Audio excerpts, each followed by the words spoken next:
I got a really exciting package this morning from Freewell. It is the DJI Mini 4 Pro filter set. 16 filters for $150. That's a really, really good price. It may sound like a lot, but you gotta remember, the filter is the first thing that light hits before it goes into your lens and hits your sensor. So if you get cheap glass, if you're tempted by cheap glass, you're gonna ruin whatever you're filming and you're not gonna fix it in post. So always get the best possible glass because it's the first thing that light is gonna hit when it goes through your lens. It's really important. I have mentioned this before. Best thing to do is, if you don't want the box set for $150, go and get one filter or two filters. You know, don't get cheap glass. It's better to have less than more, trust me. For $55, you can pick up the DJI Mini 4 Pro filters, and you get the ND256, 64, and the ND16, which are pretty helpful.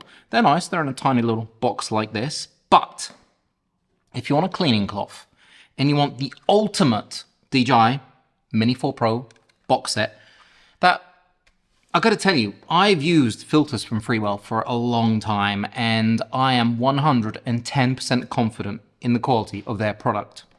Now, let me tell you what you're gonna get in this box set. It's an ND16, ND32, ND64, ND128, and an ND256, all of which are gonna be helpful when filming in normal situations. So from cloudy all the way up to tropical Vegas sun. And I said tropical in Vegas, but you know what I mean, right? That kind of blasting sun where it's painful. You have an ND512 and an ND1000. These two filters are very, very dark, and they're good, maybe not for filming, but for photography. If you want to get really nice long shots, and this could also be pretty cool in hyperlapses or in time lapses where you've got like light trails and star trails and all that jazz. The ND512 and the ND1000 will come in really, really good for that. Now we have an S-Mist quarter. What the hell is an S-Mist? It's a snow mist. It gives it this kind of funky 80s look to your image. All light sources are gonna kind of like bloom. It's really beautiful. It's a nice look to have, especially if you're filming at dusk, at blue hour, you know, when the lights are really gonna pop. We have a UV filter. So the filter on the actual Mini 4 Pro, I love this thing, is a filter with a hole in it. So you can stick things in there. There is no glass. You can actually, with this, have a filter with the glass on the front.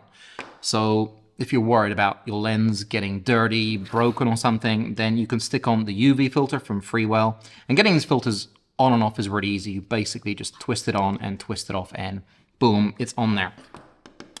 We also have an LPR filter. That is a light pollution filter. So it kind of stops unwanted, ugly light sources, making funny, different colors in your image. Use it at night so that you get a much cleaner, more pristine image. And you can use it on, you know, when you're filming or when you're taking photos. That's really cool. And then we have 6 filters. These 6 filters are hybrid filters. So we have a CPL, yeah, which is just the CPL. You're gonna get rid of reflections on water. So if you wanna see through the water, you're gonna get rid of reflections on buildings. Basically any surface except for a metal surface. You're also gonna, should I say darken or saturate or pop the sky?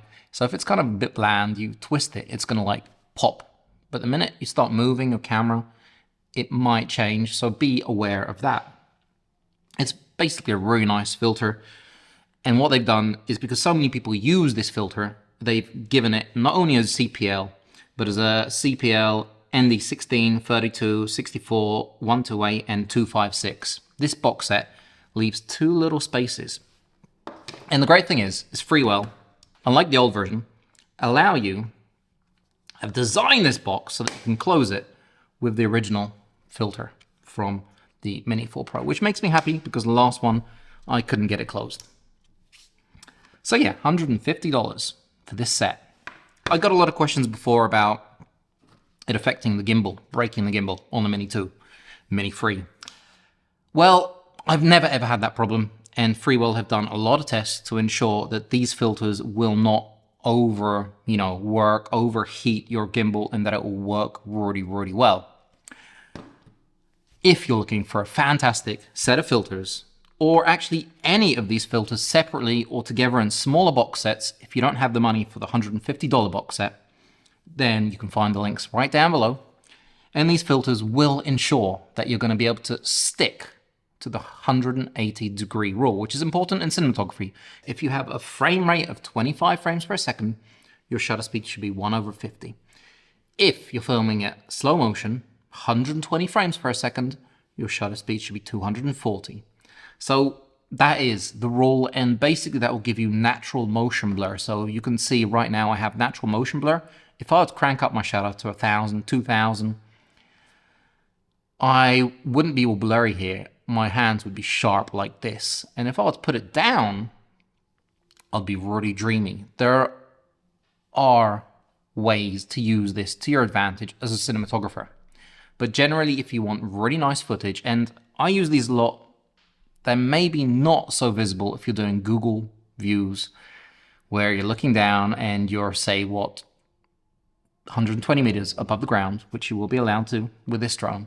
But if you're lower and you're getting some really nice dynamic shots, you want that blur to be cinematic. You don't want it to be kind of like those football 600 hertz TVs. I hate that. I always turn it on to film mode. But yeah, fantastic stuff from Freewell. This is not a paid film. It is not a paid film. Freewell did not pay me for this film, even though I probably should have asked for money for this film. But there are going to be more videos showing you what you can do with filters like this. And I have done a whole load of films in the past showing you that basically every single video with a drone that I have is using filters. In fact, every single camera I have in the studio, be it a 360 camera or an action camera or this camera, they all have ND filters. I just like sticking to the 180-degree rule. Any questions, comments down below. Remember, affiliate links all down there. And gonna catch you on the next one.